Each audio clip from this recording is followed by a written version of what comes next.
Acompanhe agora mais um tema doutrinário do Evangelho de Jesus. Boa noite a todos.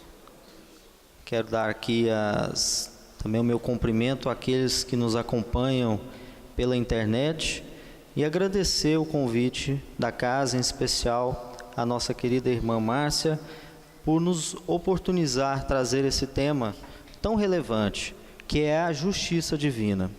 Confesso para vocês que depois que comecei a estudar esse tema, eu pude compreender diversas situações pelos quais passei, situações que eu ainda irei passar, de dificuldades, de provações, dificuldades que todos nós, um dia passamos e passaremos. E a partir deste momento, então, nós podemos compreender um pouco melhor como funcionam os mecanismos da justiça divina.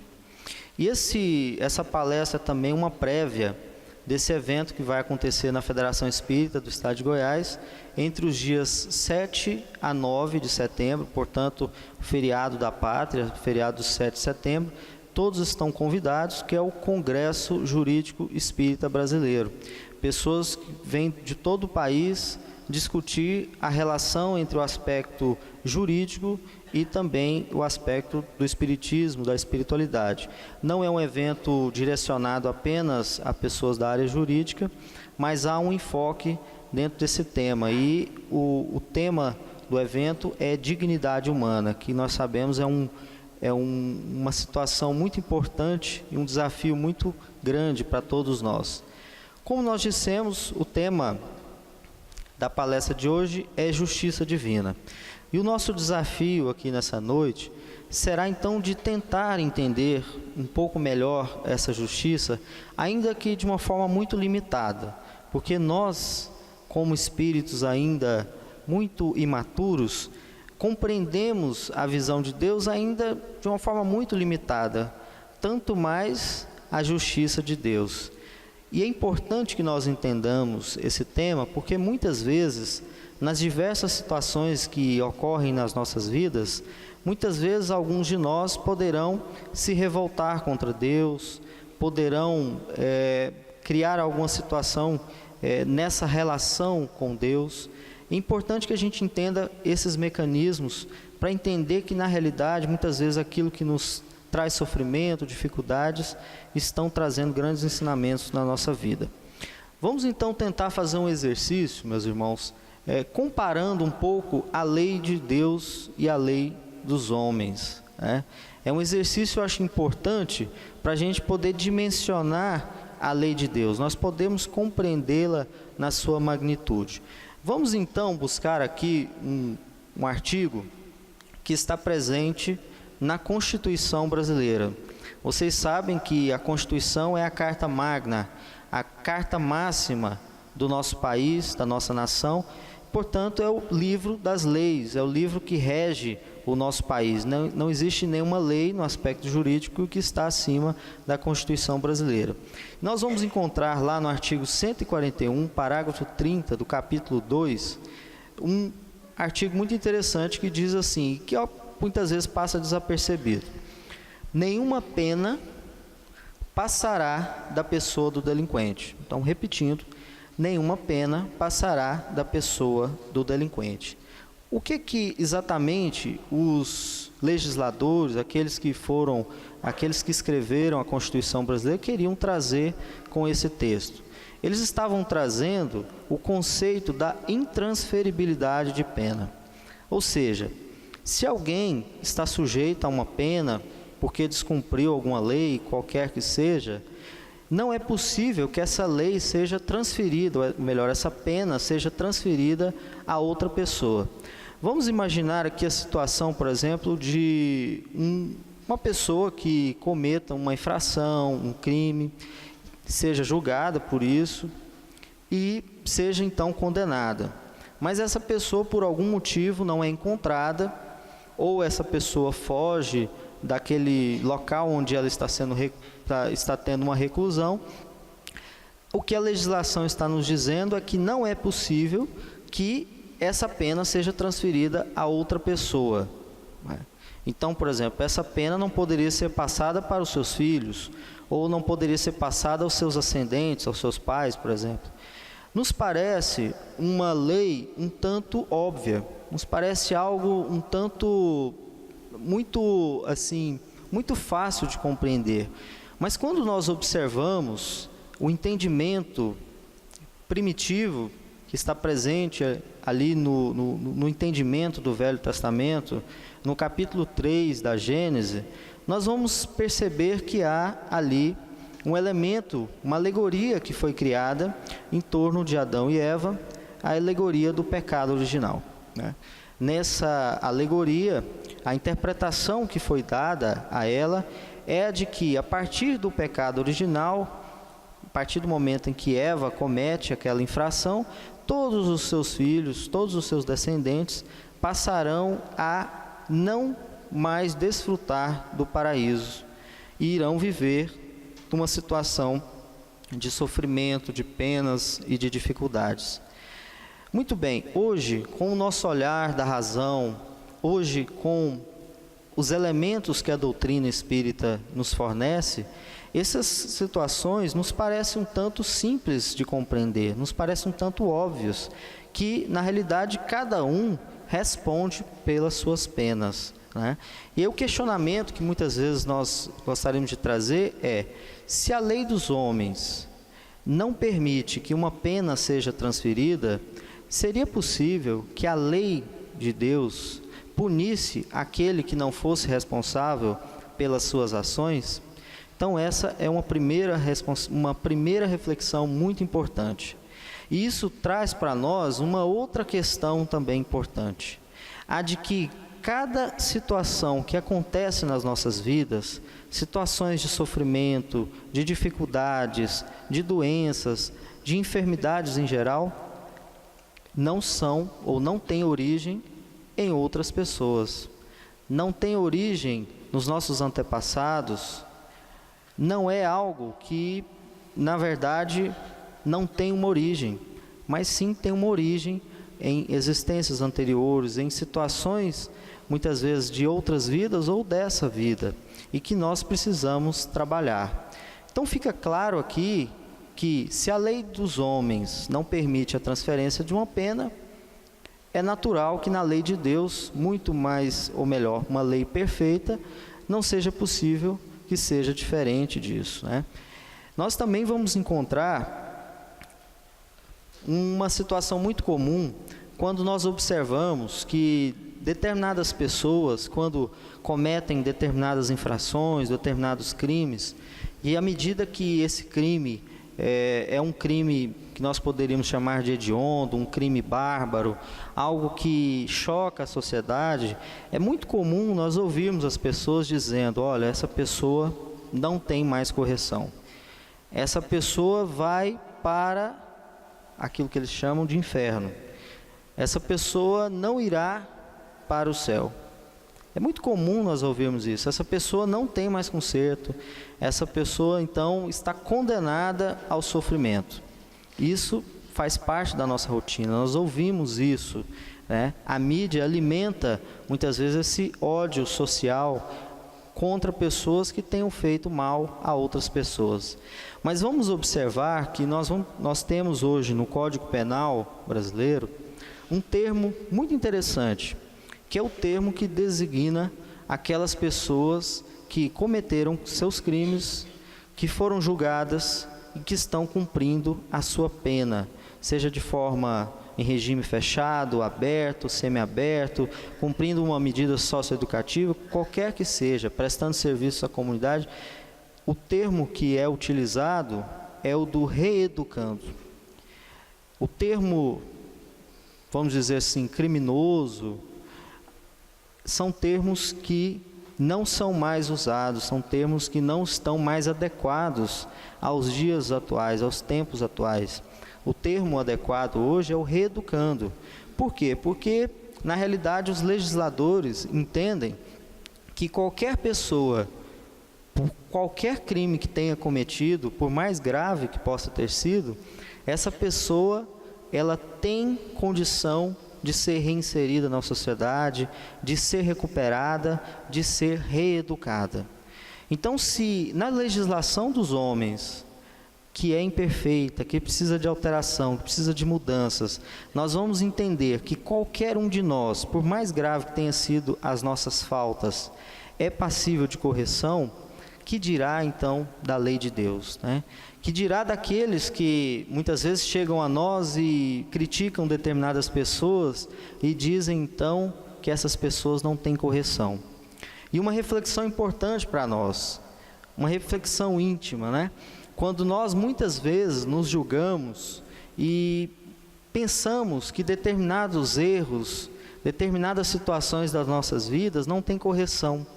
Quantos de nós fizemos algo há muitos anos atrás e isso nos atormenta, e isso nos traz angústia, né? Nós estamos aqui no hospital, o Centro Espírita é um hospital, e nós estamos aqui para nos tratarmos das nossas dificuldades, das nossas enfermidades físicas e também, naturalmente, as enfermidades espirituais.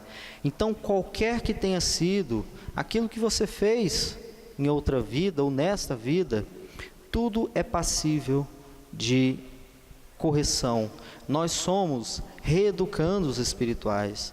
Deus nos dá essa oportunidade a cada dia, quando acordarmos, de fazermos um novo caminho da nossa vida.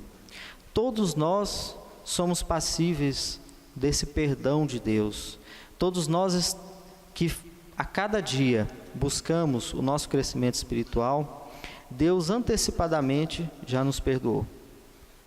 Deus já nos deu, a partir do momento que nos dá a oportunidade da vida, é porque Ele sabe que nós iremos corrigir os nossos erros.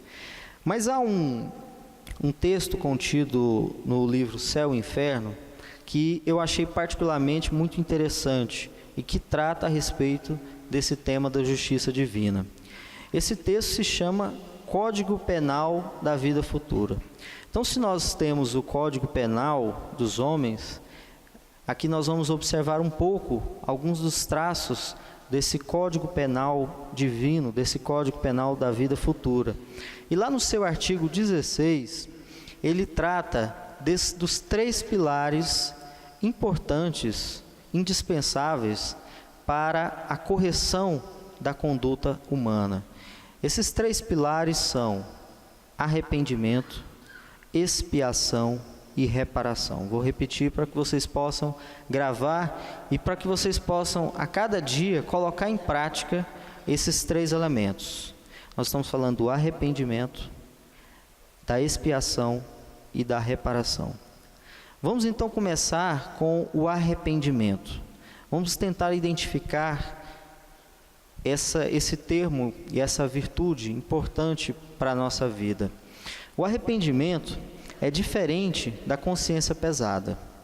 Isso é importante que nós situemos, né? Porque muitas vezes, quando fazemos algo de errado, a nossa consciência, ela já emite um alerta. Ela já identifica que nós fizemos algo contrário à lei de Deus. Então, na verdade, nós sabemos através da literatura espírita que aonde está escrita a lei de Deus? Na nossa consciência. Se todos os livros fossem perdidos, todas as Bíblias, os Evangelhos segundo o Espiritismo, todos os livros de outras doutrinas, outras religiões, se tudo fosse perdido, a lei de Deus estaria na nossa consciência, porque nós sabemos quando algo que nós fazemos não está certo. Imediatamente nós não nos sentimos bem, porque a nossa essência é uma essência divina, é uma essência do bem. E por mais tentador que possa ser fazer muitas coisas erradas, muitas vezes, a nossa consciência ela acusa, ela mostra, olha, isso não está certo. E será necessário uma correção, se nós optarmos por esse caminho. Mas o arrependimento, ele é muito interessante, porque o arrependimento, ele é o início desse processo de reparação que nós precisamos fazer, né? Quando nós então fazemos algo de errado e talvez no início até possamos ter uma consciência pesada, mas evoluímos para o arrependimento, os mecanismos da justiça divina são acionados, são iniciados para esse processo de reparação. Há uma frase do nosso querido irmão Chico Xavier, que é aquela que diz assim: ninguém pode voltar atrás e fazer um novo começo, mas todos podemos fazer um novo fim. Eu acho que essa frase sintetiza muito bem o que nós estamos falando aqui hoje. A de que todo mal que nós fizemos, qualquer que seja, por mais grave ou menor que tenha sido a falta, é passível de correção. E os mecanismos estão aqui à nossa disposição. Então, o desafio para nós nessa noite, e uma reflexão que eu gostaria que nós fizéssemos, sobretudo no momento do passe, é: o que eu preciso corrigir na minha vida? Qual é o arrependimento que eu preciso ter? Qual é esse start que eu preciso dar para o meu espírito, para que ele possa alavancar, para que ele possa realmente se desenvolver espiritualmente? Porque o arrependimento, na verdade, meus irmãos, é mudança de atitude, né? É muito comum, quando nós observamos as nossas ações de anos atrás, quando nós éramos crianças, quando nós éramos jovens, né, nós observávamos coisas que nós fazíamos ao outro e que hoje nós não seríamos capazes de fazer.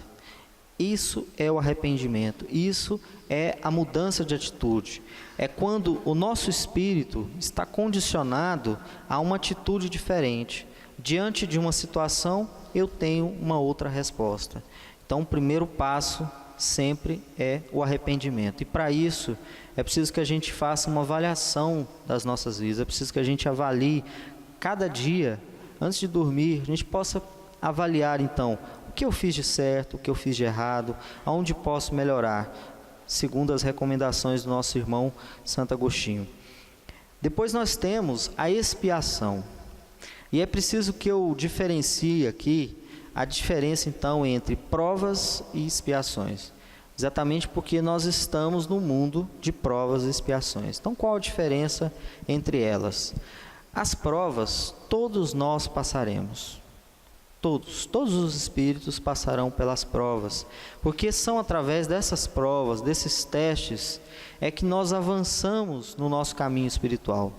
Então, cada situação que é colocada na nossa vida, cada desafio, o desafio da pobreza, da riqueza, da beleza, todos esses desafios que são colocados nas nossas vidas, fazem parte das provas que todo espírito precisa passar. Agora, a expiação ela é diferente. A expiação ela acontece como uma correção de caminho, uma correção de rota. Quando então nós, a partir do nosso livre-arbítrio, tomamos determinadas atitudes, determinadas ações, isso exige uma correção da nossa rota. Quando nós então estamos indo por um caminho, Deus nos presenteia com a expiação para que nós possamos corrigir essa nossa rota. Engraçado que ontem eu fazia o meu culto no lar com a minha família e num determinado momento eu resolvi agradecer a uma pessoa que havia sido alguém que havia feito muito mal à nossa família durante muitos anos, uma pessoa inclusive da família também. E naquele momento é comum, quando nós falamos isso, que isso traga uma certa estranheza. Quando nós pensamos então em agradecer aquele que nos fez mal. Mas na realidade, muitas vezes, aquele sofrimento, aquela dificuldade são as grandes alavancas da nossa vida. Porque através do mal que essa pessoa fazia, nossa família não mais abraçou a doutrina espírita, nossa família agarrou-se à doutrina espírita. Porque é no momento do sofrimento em que nós mais procuramos a Deus. Então eu considero que sim, foi sim um grande presente de Deus. E eu acredito que cada um aqui tem as suas dificuldades, as pessoas que têm dificuldade de convivência, e pensem nessas pessoas como presentes a partir de hoje. Apesar de que é difícil nós fazermos essa mudança de visão, mas vejam todas as dificuldades, todas as dores, todas as situações que não nos trazem alegria como grandes oportunidades para a nossa existência. Então, nós temos aquela grande frase de Jesus, né? Se alguém lhe oferecer Se alguém lhe bater a face direita, ofereça a face esquerda. Essa frase foi um tanto mal interpretada por algumas pessoas, porque interpretaram exatamente como a face de Jesus. Então, quando alguém bater a sua face direita no seu rosto, ofereça a outra face. Na verdade, Jesus queria dizer uma outra coisa. Jesus queria dizer que quando alguém conhecer uma face nossa, que a gente possa apresentar a nossa outra face. Se um dia eu, por alguma circunstância, por algum mau humor, por alguma dificuldade que eu estava passando, fui rude com alguém, tratei alguém mal, que eu possa oferecer a minha outra face, a minha face da docilidade, da benevolência, da amizade.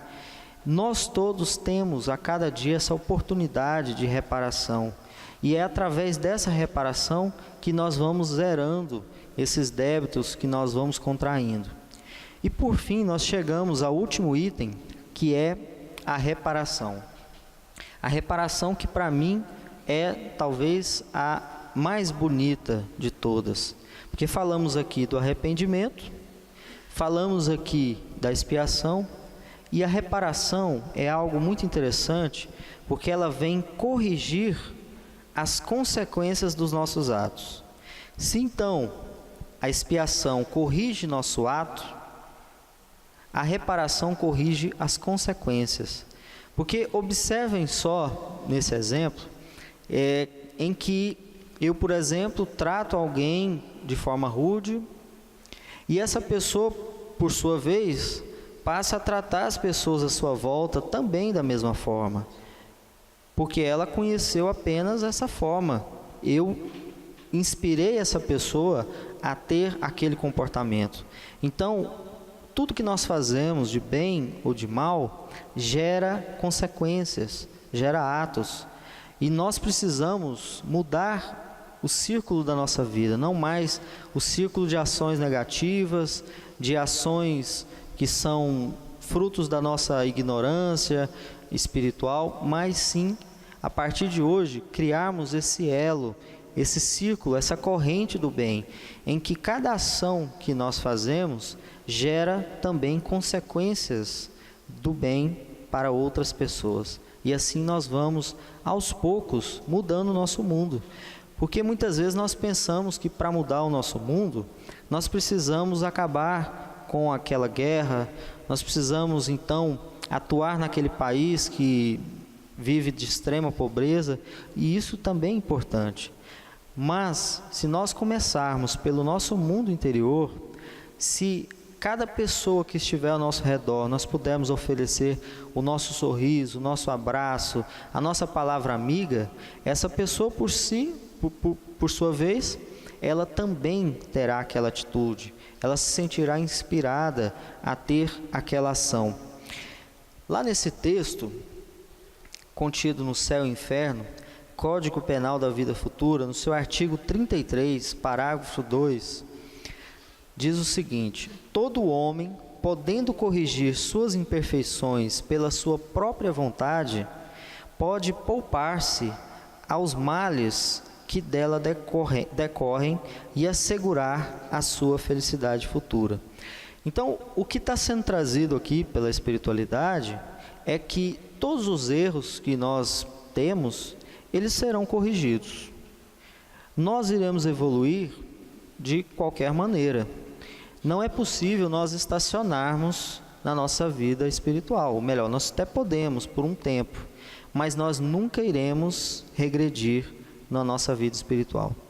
Então, quando nós temos determinadas atitudes, determinadas situações que nós observamos que não são corretas, nós podemos esperar para que a expiação corrija esses erros, ou nós podemos, através da reparação, da nossa própria vontade, buscarmos trabalhar essas dificuldades da nossa vida.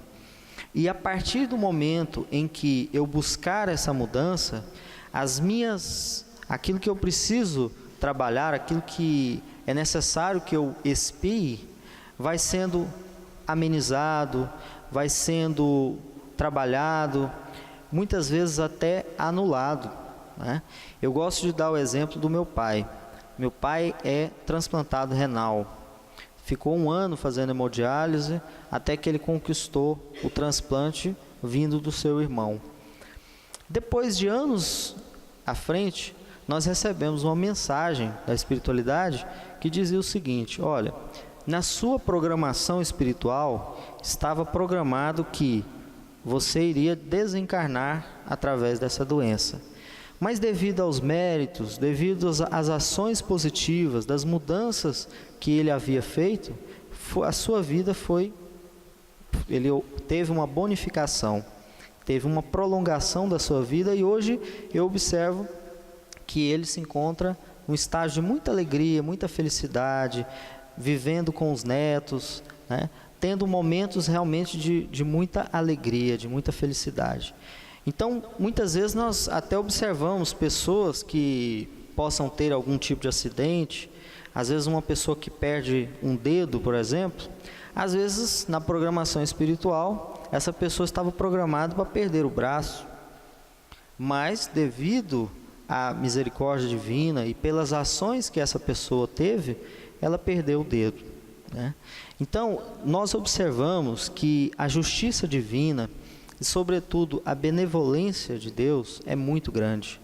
Porque os nossos débitos, meus irmãos, são tão grandes que talvez, se não fosse a benevolência divina, nós nem estaríamos de pé. Talvez nós nem estaríamos aqui tendo essa oportunidade de ouvir as palavras do Evangelho. Porque em outras vidas foram tantas as coisas que nós fizemos, e Deus nos dá uma moratória, Deus nos dá uma oportunidade. Olha, eu vou fazer um ajuste aqui, você vem aqui com uma pequena doença, você vai passar por essa experiência e nós vamos seguindo na nossa caminhada. Deus não é igual ao banco, viu, Márcia? Que tem lá o cheque especial, que tem juros sobre juros, né?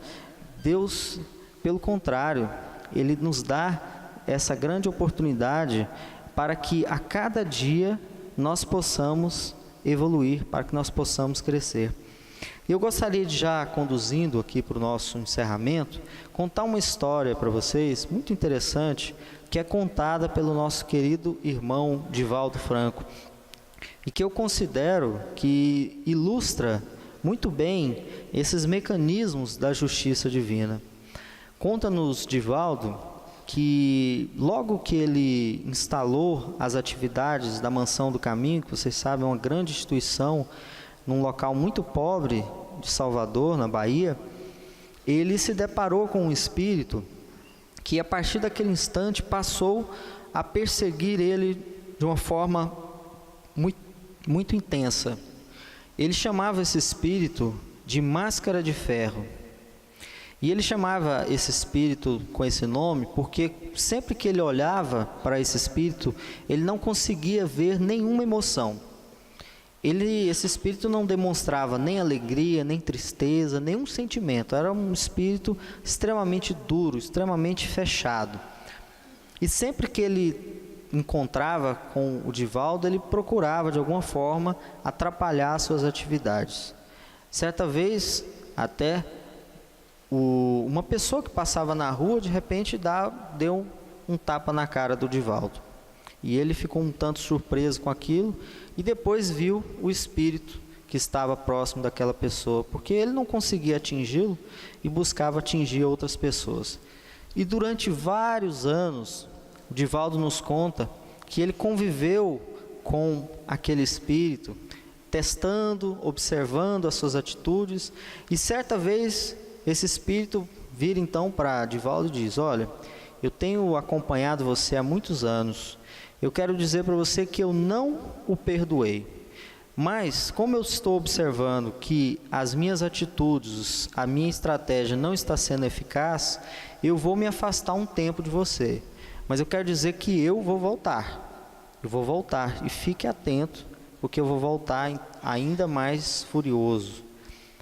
Divaldo então seguiu a sua caminhada, e certa vez chega naquela instituição, na Mansão do Caminho, um bebê que estava muito doente, estava bastante magra, era um bebê bastante debilitado, né? Chega então ao Divaldo, essa criança, eles começam a dar os seus primeiros cuidados, leva até a enfermaria, e esse bebê aos poucos ele foi crescendo, foi melhorando, e aquele espírito do Máscara de Ferro, observando aquilo, vira para o Divaldo e fala: meu Divaldo, você vai cuidar realmente desse bebê? Você vai cuidar dele independente do fato de você não conhecer esse espírito? E ele disse: sim, vou cuidar. E se eu não encontrar os seus pais biológicos, eu irei adotar essa criança. Eu irei dar o meu nome a essa criança. E o espírito que era duro, o espírito que não demonstrava nenhuma afeição, naquele momento começa a chorar. E diz para Divaldo: Divaldo, esse espírito que está aí foi a minha mãe em outra existência. Eu digo para você que se você cuidar realmente da minha mãe em outra vida, eu me tornarei não mais o seu grande inimigo, mas o seu grande amigo, seu grande parceiro. E foi assim Divaldo fez, educando aquele espírito, conduzindo aquele espírito no caminho e exatamente criando a reparação daquilo que havia sido feito em outras vidas. Então, muitas vezes, os mecanismos da reparação duram anos, levam anos para serem feitos.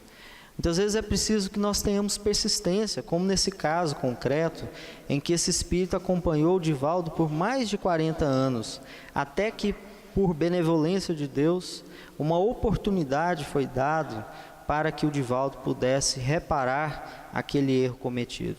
E assim é as nossas vidas. Eu gostaria que cada um de nós prestasse atenção em cada situação que acontece nas nossas vidas.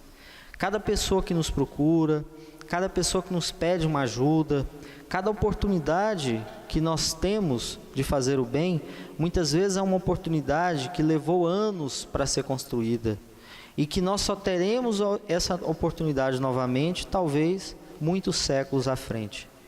É por isso que eu peço a todos para que nós possamos refletir sobre a justiça divina e percebermos o quanto Deus é benevolente conosco. E as oportunidades que estão a cada dia em nossas vidas, que elas não sejam desperdiçadas. Que cada um de nós possa refletir aonde eu posso corrigir, o que eu posso reparar na minha vida. Nesse sentido, eu agradeço a todos vocês e conto com a presença de vocês no segundo Congebras. Muito obrigado e uma boa noite.